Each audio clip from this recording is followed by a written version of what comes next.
સુરત શહેર smart city બનવા તરફ જઈ રહ્યું છે, જો કે વરસાદ પડતા જ શહેરને મોટાભાગના વિસ્તારોમાં ખાડાઓ નજરે પડે છે, જેથી ભ્રષ્ટ અધિકારીઓના પાપે રસ્તાઓ પર થયેલા ખર્ચ જાણે પાણીમાં ધોવાઈ ગયા હોય તેવો અહેસાસ થાય છે. સુરતને સ્માર્ટ સિટી બનાવવાની વાતો માત્ર કાગળ પૂરતી હોય તેમ લાગી રહ્યું છે, કારણ કે ચોમાસું આવતા શહેરના માર્ગો પર ખાડાઓ તેની ગવાહી પૂરે છે. જાણે ચંદ્રની ધરતી આબડ ખૂબડવાળી હોય તેવું અહીંયા સુરત શહેરના જાહેર રસ્તા પર લાગી રહ્યું છે. હાલ સુરત શહેર અને જિલ્લા સહિત સમગ્ર દક્ષિણ ગુજરાત અને રાજ્યમાં મેઘરાજા ઓળઘોળ થયા છે.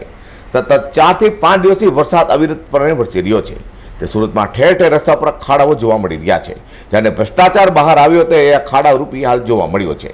સ્માર્ટ સિટી બનાવવા માટે શહેરના રસ્તાઓ ચોખ્ખા ચણાટ કરવાની વાતો કરી કરોડો રૂપિયાનો ખર્ચો સુરત મનપા દ્વારા કરવામાં આવી રહ્યો છે. જોકે ઇજારદારો દ્વારા કરાતી કામગીરી પર નજર રાખતા અધિકારીઓની ભ્રષ્ટ નીતિને લઈને ઓછી ગુણવત્તાવાળું મટીરિયલ વપરાતું હોય, જેને લઈ દર વર્ષે ચોમાસામાં શહેરના રસ્તાઓ પર આવી રીતે મસ્ત મોટા ભ્રષ્ટાચાર રૂપી ખાડાઓ પડી જાય છે. ત્યારે સ્માર્ટ સિટી તરફ આગળ વધતા સુરતને દર વર્ષે ખાડાઓમાંથી પસાર થવું પડશે કે આનો કોઈ કાયમી નિકાલ આવશે તે જોવું રહ્યું.